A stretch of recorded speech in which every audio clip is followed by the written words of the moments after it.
What would you do if you got into somebody's car, perhaps somebody you didn't know, and you never were able to get out again?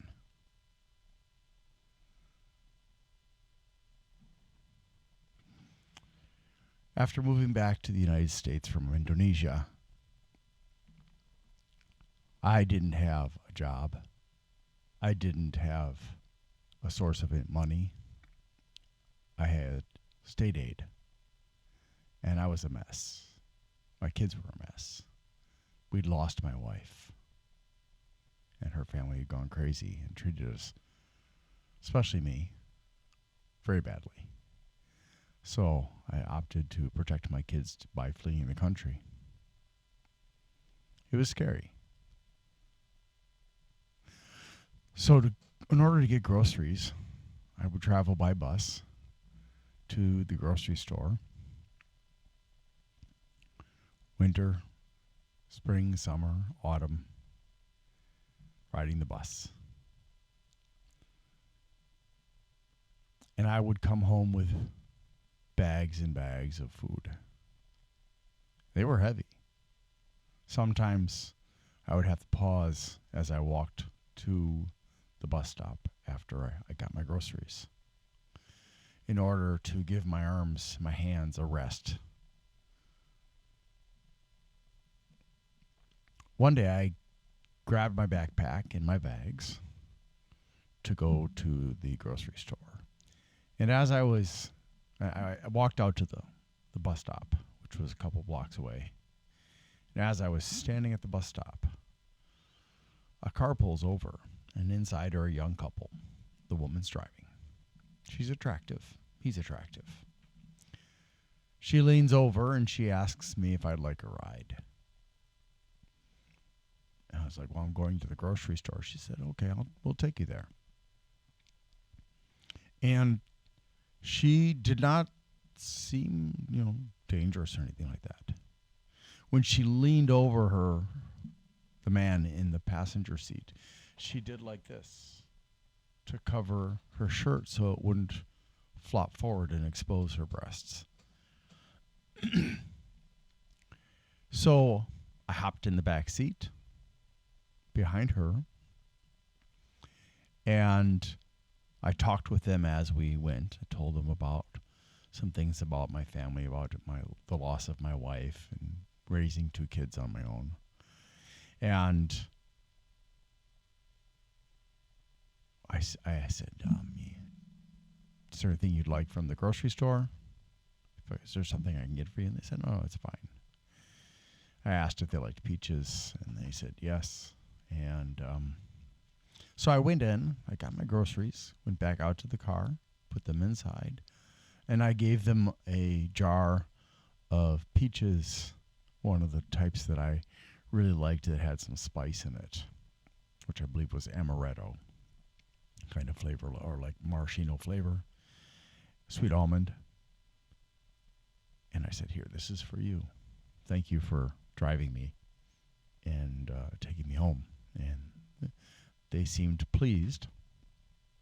And they drove me back to the bus stop where they had found me. And then they drove me to my house. And as I was about to get out, the woman asked me a question that has stuck with me ever since. She asked, did it ever occur to you that we might be serial killers?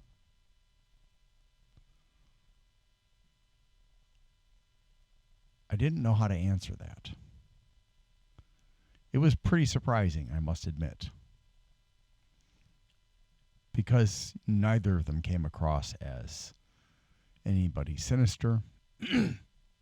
But then again, a lot of dangerous people aren't sinister until suddenly they are. And I've thought about that so many times.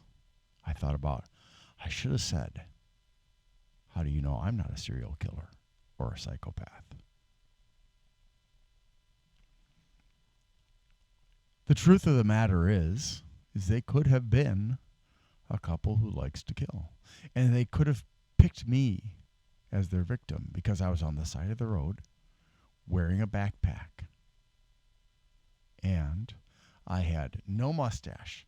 And I had a beard, a full beard, except for the mustache was, absent because I used a CPAP machine. So I cut it off so it wouldn't leak.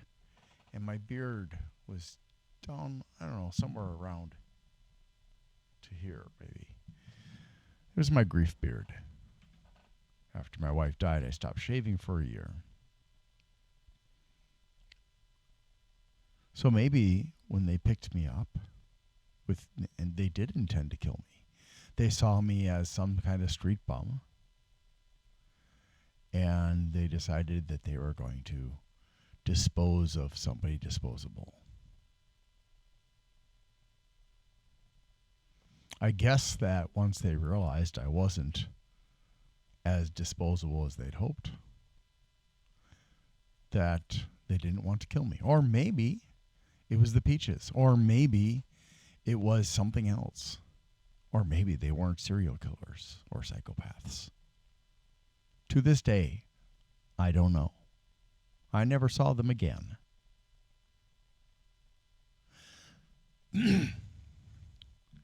I've had good and bad experiences picking up hitchhikers. I once picked up a woman who had bloody knees and was crying, and I thought something bad had happened to her.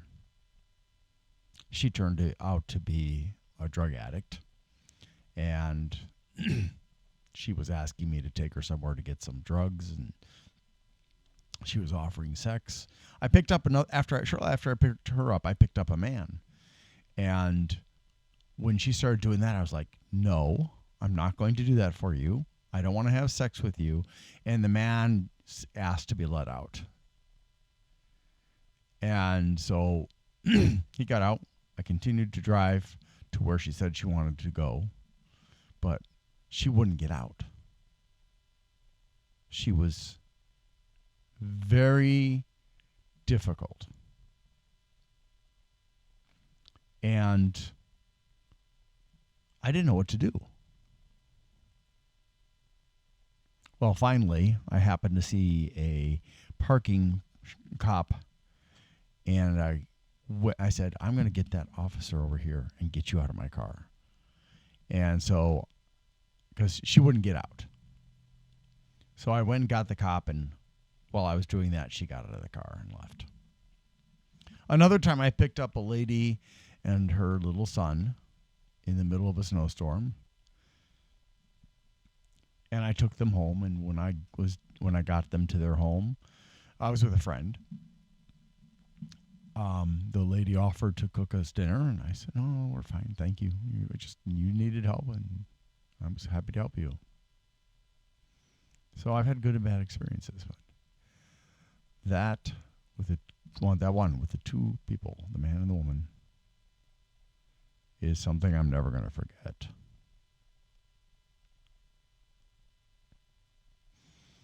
Because maybe if things had gone differently, my children would be orphans. Maybe I would be locked up somewhere being tortured or being used as a slave. Who knows? All I do know for sure is that I'm alive today. And every day is a new opportunity for a better life. Thank you for watching, and I hope you have a new day and new opportunities for a better life.